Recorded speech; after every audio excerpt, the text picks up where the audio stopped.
So basically, I'm kind of like an immigrant in a sense where I have to start from the very bottom. So I did a video a while back about my struggles that I faced personally moving from Japan to the US, but I've also realized that there are some struggles that anybody living abroad, moving back to the US might face, and I just wanted to kind of talk about that here. These are things that I've personally struggled with or things that I just realized might be a struggle for other people. So if you are living abroad and planning to move back to the US, or you are in the US and plan to move abroad for a little while and come back, this might be interesting to you. So the first thing I want to talk about is the lack of relevance when it comes to working. A lot of people, when they move abroad, especially to places like Japan or Korea, will teach English because it gets them a job and a visa and they can live and work in those countries. And that's what I did as well. But when you move back to the US, sometimes that role that you had and the experience that you've gained is not really relevant to what you're trying to do back in the US. So because of that, when you apply for a job, those employers might not know how to judge you or your experience. Even for me, I started off teaching English in Japan, but I switched to marketing. But realistically, there's certain things that apply to marketing in the US and other things that don't. So if I'm just working with Japan companies and marketing to Japanese people on platforms in Japan in the communication style that is best for Japan, it might not be the best fit for a company in the US marketing to US people. So if there is a job opening and there are a lot of people applying for that job, your resume and your experience might not be the safest pick. And at the end of the day, everybody just wants to protect themselves and make sure that they don't screw up at their job. So if I was an employer and I'm looking at different people looking to get the same job, the person that I can't judge may not be the best pick, and there's a risk involved. So there is going to be more of a hurdle to get that position if you are that person. So that is a struggle that people might come in contact with when moving back to the US, especially if they've been gone for a long time doing things and working in a company, doing a job that is not really related to wherever they're moving back to. And then there's the issue of just having fewer strong professional connections because you've been away and building connections there. And during that time, if you are not actively maintaining those relationships, you become less relevant over time. And so that's why I personally think it's important to have a blog, to do YouTube, to do Instagram, or do something that keeps your presence online so that people that are interested in you can find you, or if you are applying for something and they don't know anything about you, they can just search you and see a living resume of who you are and what you do and what you've done. The second thing that I want to talk about is that the US government may doubt you. And I'm proud to be an American. I was very shocked, but when I was applying for a visa for my wife so that we could move back to the US, we were going through this long, tedious visa process. And I thought, okay, there's not going to be a problem with me because I'm a US citizen, I'm an American, I can come back whenever I want. And yeah, that's true. But if I am sponsoring somebody, I guess they're going to check a little bit more. So I had lived abroad for more than 10 years. And when we applied for the visa, we had to submit a bunch of different documents. It's like a long, tedious process. So when we submitted documents, we got a response after like 3 months or something. But my wife was cleared. She was okay.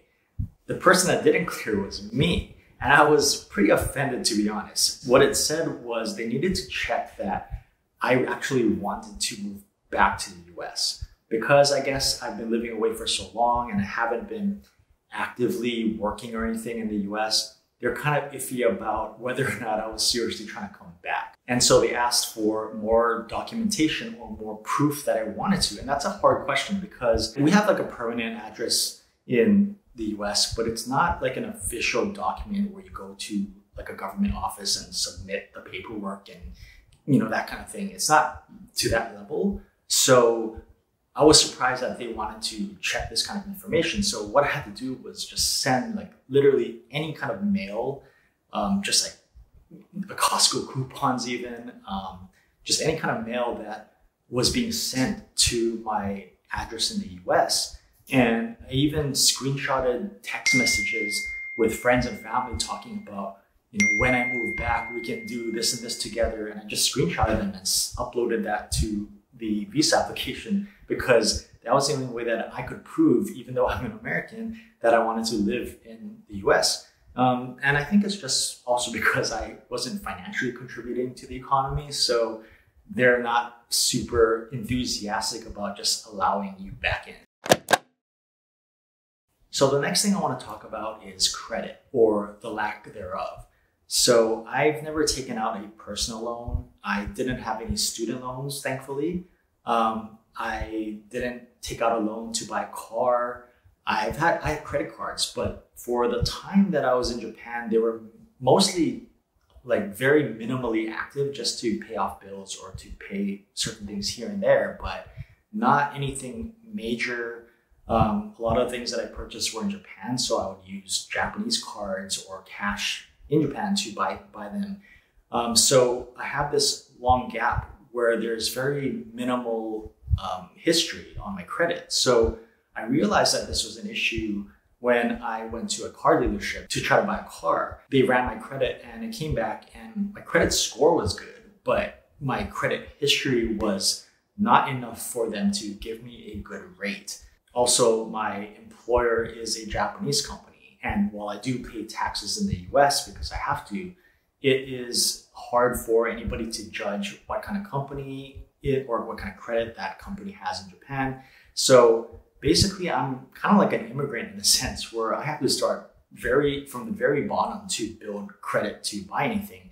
And in the US, how credit works is that you have to borrow more and show that you are a responsible borrower.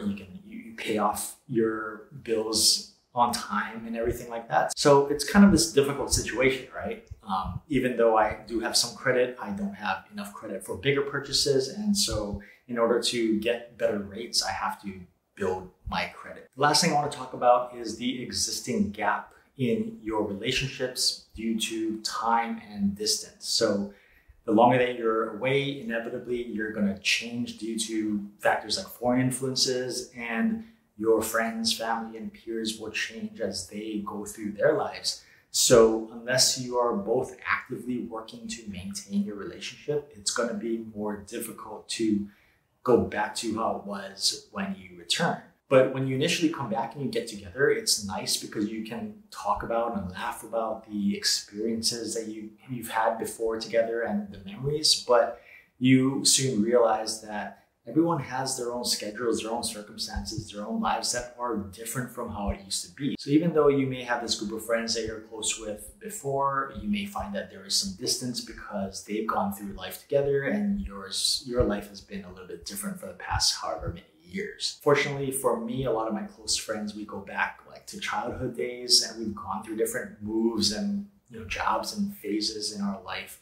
And so we will continue to do that, but it is something that you actively have to work to maintain together. But that's all I have for today.